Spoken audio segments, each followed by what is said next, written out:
You know that flutter in your stomach right before a party, or that racing heart when you have to speak up?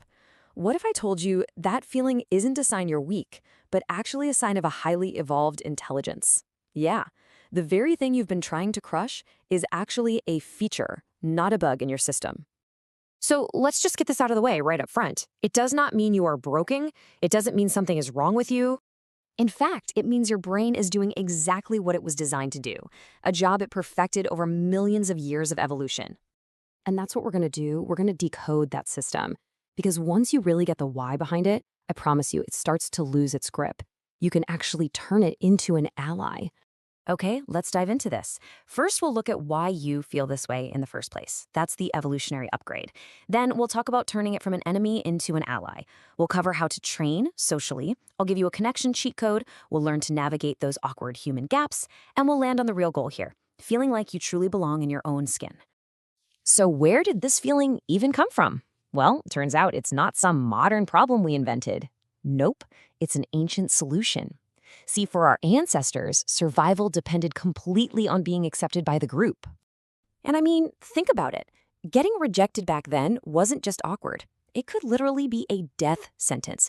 If you were kicked out of the tribe, you had no protection, no food, no chance. So your brain developed this incredibly powerful alarm system to make sure you fit in. That feeling you get, that's ancient survival intelligence kicking into high gear. So the next time you feel it, I want you to hear what your brain is actually trying to tell you. It's not saying you're failing or you're malfunctioning. It's saying, hey, this interaction right here, this matters to you. It's just a signal of importance. That's it. Okay, so knowing that, how do we actually change our relationship with this feeling? Well, the very first step is a really simple but honestly profound mental shift. It's all about changing the label you're giving it. Look, instead of fighting the anxiety, which just piles on shame, we're going to reframe it. The next time you feel it, just tell yourself, my brain is protecting something I care about. That's it.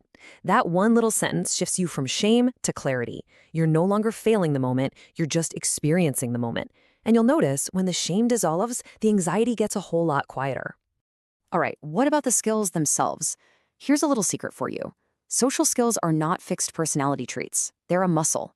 And just like any other muscle, they grow stronger with small, consistent reps. You know, most people try to get confident overnight. It's like trying to deadlift 300 pounds on your first day at the gym. It's not going to work. So instead, we train micro skills. Making eye contact with a barista, that's one rep. Asking one good follow-up question, that's another rep. Each tiny little action builds real strength over time. And this brings us to a really crucial point. Your goal isn't this big, vague, fuzzy idea of confidence. The new goal is momentum. So forget those big, scary networking events. Just focus on small daily interactions. You're not training for a one-time performance. You're building consistency, and consistency creates momentum. Now, what's really cool about this next part is that the most powerful social tools, they aren't about you at all. They're about focusing on the other person, which, by the way, is a fantastic trick to quiet your own inner critic. Let's start with the 70-30 rule. In conversations, try to listen about 70% of the time and speak only 30%. And I mean really listen, not just wait for your turn to talk. When you give someone your full attention, they feel seen, they feel understood, and a funny thing happens. They get naturally curious about you. This right here is so important. Social anxiety absolutely thrives on self-focus. You know, how am I coming across? What do they think of me? Well, curiosity is the antidote because it forces you to be other-focused. Your brain literally can't obsess over how you look if it's genuinely trying to understand someone else's world. And here's a brilliant, subtle way to build that rapport almost instantly, the echo effect. Now, this isn't about mimicking someone. That would be creepy. It's about gently aligning your energy. So if they speak softly, you lower your volume just a bit. If they lean in, maybe you lean in slightly too. This sends a subconscious signal of safety to their nervous system, which is exactly what your own nervous system is looking for. Okay, but what happens when you feel misunderstood or the conversation just hits a wall?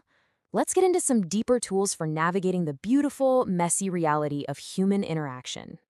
Let's start with what's called the three-person theory. The idea here is that every single person, including you, is actually three people. There's who they think they are, who other people think they are, and who they really are. So when you feel judged or misunderstood, you're not failing. You're just bumping into the gap between those different versions. Realizing this helps you stop taking it so personally and find a little compassion for them and for yourself. And for those moments when your mind just goes blank, use the question funnel. It's a super simple, reliable structure. You start with a simple fact, like, so what do you do? Then move to an opinion. Oh, what made you choose that field? Then a feeling. What's the hardest part about it? And finally, you uncover a story. Was there a moment that changed how you see it? See? It creates this natural, deepening flow. So we have covered a lot of ground here, the evolutionary reason for anxiety, mental reframes, practical tools. But what is all of this really for? What's the end game here? Let's bring this all home.